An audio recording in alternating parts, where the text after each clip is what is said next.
Hi everyone, I'm Sandy and welcome back to my channel. Today I have a little bit of a different video for you. What I thought I would do is kind of just go into a little bit of detail about what is actually on the 1001 books you must read before you die list. I have my 1001 book countdown where I'm spending a lot of time kind of going through it, and I thought, why not give everyone just kind of a breakdown of a few pieces of information about the breakout of the books. And so there were some surprises in this for me. I was a little bit shocked about a couple of the categories. One category I was not shocked about, but few categories I was kind of surprised by the mix. And so if you're not familiar with what I'm talking about, I am talking about this book, 1001 Books You Must Read Before You Die. I have been reading off of this list for a number of years and really like just having something to just pick up and say, okay, I'm going to read these 50 books this year off of this list or more, depending on how things go.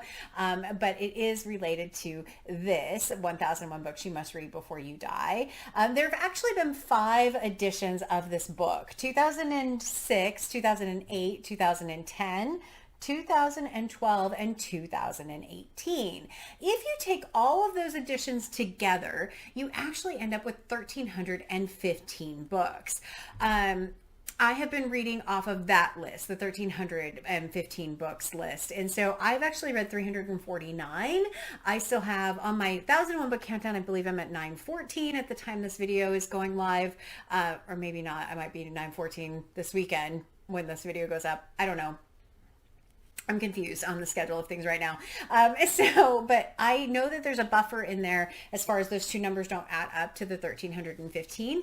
And that is because I know that there are books I'm not going to be able to find. There's books that are out of print, that are too expensive, things like that. And so I have those moved into a Goodreads shelf that is a lost and found shelf when I come across those.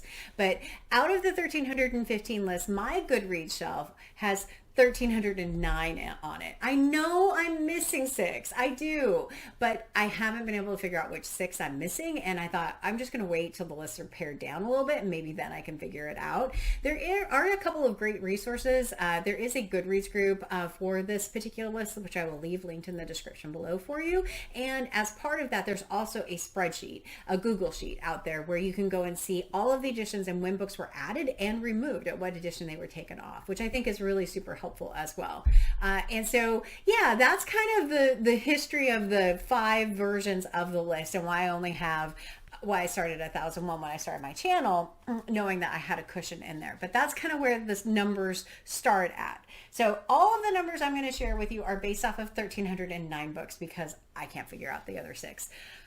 And it didn't make a big enough of a difference in the statistics that I'm going to look at. So the first kind of metric to look at is really around the breakout by when the book was published. So this book is organized, as you see here with these 4 colors, in 4 categories: pre-1800s, 1800s, 1900s, and 2000s. And so I broke out and did just quick count to see how the books worked out when you look at those 1,300 books. And so in looking at those, the pre-1800, there's 75, which is, a somewhat decent number for that old of a book. 1800s is 189. 1900s, there were 911. And in the 2000s, there were 134. And I was shocked to have almost 70% be from the 1900s. I don't know why I thought in my head it was more balanced from when they were published perspective. There's definitely a lot of books that were published in the 2000s that obviously haven't been picked up on this list.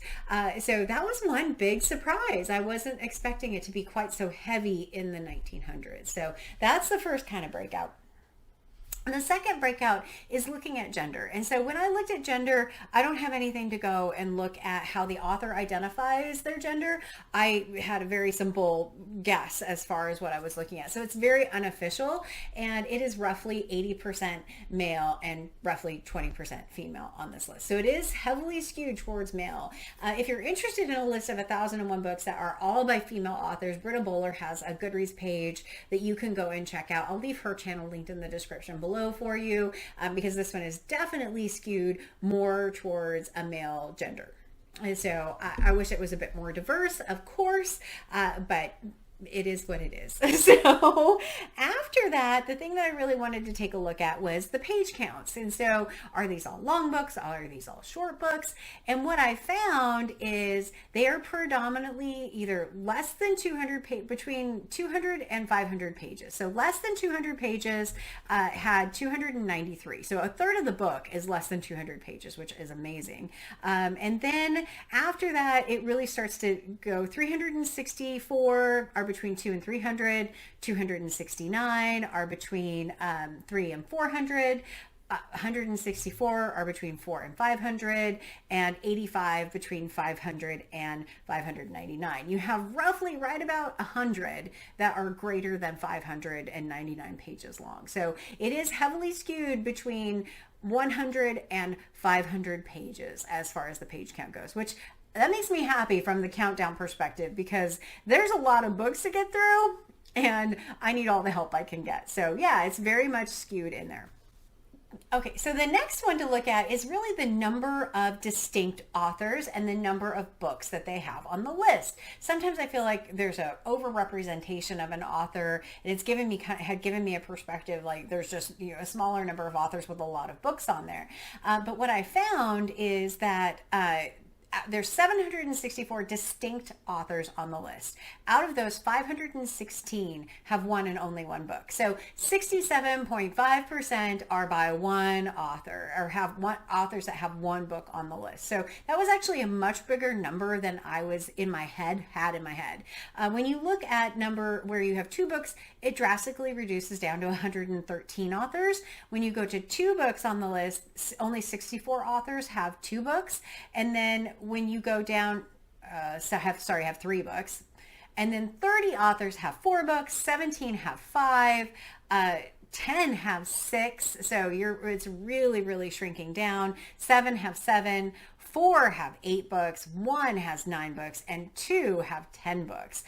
So yeah, definitely heavily skewed to authors that have 1, 2, or 3 books on the list. The rest make up a very small percentage. But when it's an author you don't like, it's hard to have them as having a lot of books on this list. So it's a really interesting one as well. In my head, I had it that there was a bigger mix of authors with 2, 3, and 4 books on it, and not as many with just one. So that was actually a good surprise, because I like having a lot of different authors on it. It'd be really interesting to see if they did another version of this, what would leave and what would come on. But that's where it's at right now. So when we look at the authors that have multiple books on the list, there are some surprises in here. And so the first thing is the authors that have 10 books. Okay, so 10 feels excessive for an author to have on the list. So one of those authors happens to be Charles Dickens. And so, okay, am I okay with Charles Dickens having that many books on it? I think so. I've only read a couple of Charles Dickens books, so we'll see how I feel when I've read more of them. But Charles Dickens is one. And then the other one is actually J.M. Coetzee. Coetzee, I'm not sure if that's how you say their name. And they have 10. And I've had mixed results with that. I've read Slow Man, Elizabeth Costello, The Life and Times of Michael Kay, Disgrace. There's been multiple books that I have read. I think I actually only have 2 more of their books, of his books to read. But I haven't always gotten along with him. So that one's tough. That one's a hard one for me to have so many represented by that one author in there. I wish I liked that author more. The author with number 9 on the list, you have a guess. It's a female author, and it is Virginia Woolf. So Virginia Woolf is very well represented on this list, which is great to have a woman as number 3 on the list for the number of books. I wish I loved Virginia Woolf. I sadly don't, or haven't. I've read Orlando, which I thought was good, and I DNF Mrs. Dalloway. Stream of consciousness novels, unfortunately, just don't work very well for me. So yeah, unfortunately not. But we'll see. Maybe if I read some other ones, I'll fall in love with her. I don't know. So then as you go down in 8 books per author. Sorry, I have my laptop over here, which is where I'm looking.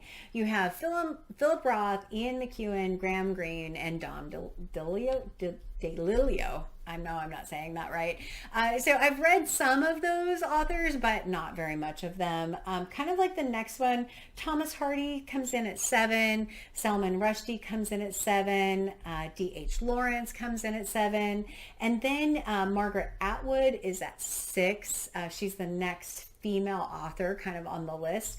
You also have Edith Wharton at 6, Iris Murdoch at 6, Elizabeth Bowen at 6, Dostoevsky is at 6. Jane Austen has all 6 of her main novels on it. So a good mix. Thomas Pynchon is also at 6, which is another author that I haven't loved a lot of their books. So, and then as you go into 5, that's where you end up with Toni Morrison. You have Thomas Mann is in there. Joseph Conrad is in there with 5. Haruki Murakami is in there with 5. As you keep going, H.G. Wells has 5. Ernest Hemingway has 5. So lots of a big mix of authors with 5. And then as you kind of go into 4, you get Joyce Carol Oates, you get William Faulkner, you get Muriel Spark, Kurt Vonnegut, William Burroughs, Vladimir Nabokov, Primo Levi, Jeanette Winterson is in that list, Dashiell Hammett, Doris Lessing, Evelyn Waugh is in there. So yeah, a good mix, Edna O'Brien of different ones. And then kind of one of the authors, so after that is quite a bit more authors in there that have 2 books, and so 2 and 3 books. So a couple of the notable authors that only have 1 in it that are a little bit of a surprise for me. One of them is actually Agatha Christie. Agatha Christie has a book on the list, but it is not my favorite Agatha Christie, and then there were none. It's actually The Murder of Roger Ackroyd. I was shocked by that. I thought that there would be more, or at least one, and then there were none on there, considering how much I love that book. So that one was a surprise. I heard that The Murder of Roger Ackroyd was on it because at the time, the technology that was used to help either figure out the murder or as part of the murder weapon was new. And so that's part of why. The other one that only has 1 on it is actually Stephen King. The only book on it is The Shining. None of their other books got put on the list. Whether or not they deserve to or not, I'm not sure, but only 1 of Stephen King's books are on the list. So those are a couple, some of the books that are notably absent. One of them is Lonesome Dove by Larry McMurtry, won the Pulitzer Prize. Shocking that it wasn't on there. It just is kind of one of those books I would have thought would be there. The other one is actually not one of my favorites, but I would have thought it would have been on there, which was Dune by Frank Herbert. I was very surprised that Dune was not on the list. And so some of those, it's like, I'm not sure of all of the criteria that they use to select books to go on this list, but what I wanted to do today is just give you kind of a mix of some of the authors with the most books, and then a couple of surprises. And so the surprises for me were really, like I said, around the bulk of the list. Authors only had 1 book. The bulk of the list is from the 1900s, and it is predominantly male authors. And so, yeah, those were kind of the surprising statistics in there. But like I said earlier, there's a lot of resources out there. If you want to go and see all of the books on the list, Goodreads has a great page. If you want to see what I have left, I have shelves in my Goodreads as well, which you are welcome to go check out. I have that linked in the description below for you as well. But you can go and see all of the ones. I hope you consider giving me a subscribe and seeing how long it takes me to make it through these books. And I hope you enjoyed a kind of shortish breakdown of the books that are actually on the list. So as always, like, comment, and subscribe. And until next time, thanks, bye.